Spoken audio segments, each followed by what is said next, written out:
Revolutionary regards to the leadership in the Progressive Caucus.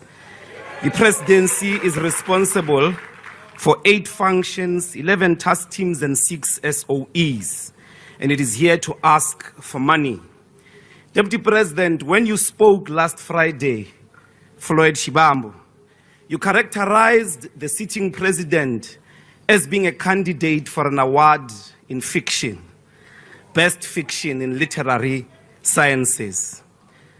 But you see, it doesn't look like you were heard about what you were diagnosing. I think we must have to upgrade the diagnosis and borrow from the ideological toolkit of Frantz Fanon.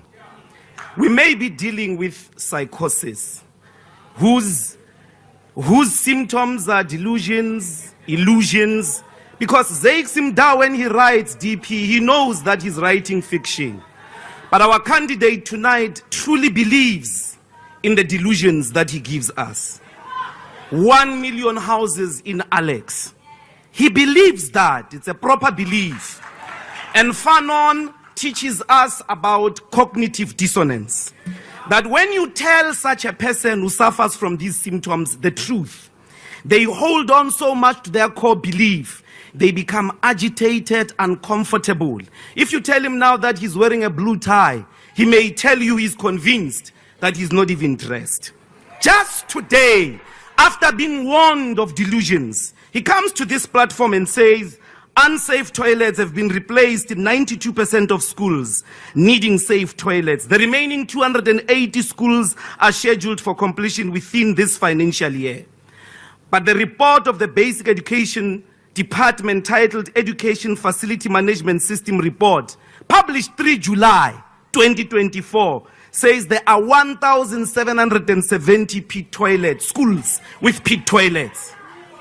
280, 1,770. This is not a candidate of fiction. We have passed the stage of fiction and we are dealing with mental illness. That is why those who come here to defend him. That is why those who come to defend him. Honorable Ndlozi, can you please take a seat behind you? Yes, honorable member. Thank you, Chair. Chair, Honorable Ndlozi, on the podium is reflecting on the President's state of mind, and I think it's in violation of Rule 85 sub 1. 85 sub 1. He's not a medical doctor.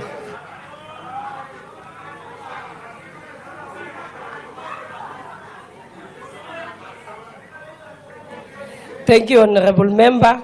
I think you were meant to quote Rule 84. That is unparliamentary and unacceptable language or gestures. Parliamentary words or language. No offensive or unbecoming or threatening gestures. So, Honorable Ndlozi, please, when you take the podium, can you refrain from doing so, and please withdraw that. With respect, Chair, what must I withdraw? Withdraw calling the president. Point of order. Point of order. Honorable Shibam. I'm sure, House Chair, with time you'll begin to appreciate some of the precedence issues on the rulings of this House. We had a contention in the 5th Parliament where they were... Can you get closer to the mic because I can't hear you? You can sit, it's fine. And I want to talk to you standing up. We have got precedents in this House where a word schizophrenia was utilized to characterize a member of Parliament. After a process of the Rules Committee and proper interpretation, even legal advice, it was concluded that such is a permissible word. And that exactly describes what Commissioner Mbuyiseni is talking about now, of delusions, of illusions, of imaginary articulations that were made by someone here And there is absolutely nothing wrong because precedence already has been set in terms of that ruling. So please don't do what you are doing now of saying you must withdraw because that is not consistent with the rules of this National Assembly. So your ruling is conclusively wrong.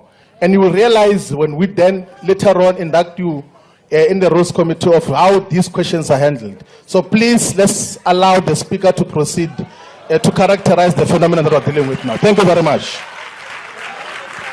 Thank you, Honorable Shibambu. Honorable Ndlozi, as I had said, that please refrain from using such insultive words from the podium. You may continue, but we will consult Hansard and later come back with the finding. Thank you. Other cognitive dissonance and psychosis candidates, they are mere candidates at this stage. Honorable Honorable Ndlozi, Kumbuzo. can you please take your seat again? There's another hand. Yes, Honorable Member. Chairperson, I insist with respect to Rule 84 that Honorable Ndlozi must withdraw because he insulted the President, His Excellency. Listen, Chair, can I... Honorable members, I can't now hear the point of order No. because you are drowning a member that have given a privilege to speak now. Please. No, I'm arguing, Chair, that the Honorable Member Ndlozi must withdraw. He is insulting the President to say that psychosis it has to do with the effect of the mind. So, yeah, it's a mental illness. That is not allowed, Honorable Chair, and it's unparliamentary. Thank you, Honorable Member, but I have made my ruling that will consult Hansard and a considered ruling will be made thereafter. Thank you. Continue, Honorable Ndlozi. Other candidates of this mental phenomena is Honorable Kumbuzo, a admitted CR17 funds beneficiary, implicated in the Zondo report on Denel, and a local municipality. Perhaps you might want to consult with Honorable Tembi on the VBS question. She may educate you because she was a mayor when the funds were deposited of Polokwane local municipality to the bank. What was the purpose of building that bank? The president also says a lot about jobs, but the fact of the matter is in 2019 when you were sworn in, there were 16.3 million employed people. Today, there are 16.7 million people. The difference is about 400,000, not 2 million. Not 2 million. So even the numbers seem not to be correlating. The reality is there is no solution that is envisaged from the political and economic strategies of the current government because it does not centralize industrialization in macroeconomic planning, the development of the productive forces. The chronic problem of unemployment is only going to be resolved by a country that produces the things that it consumes.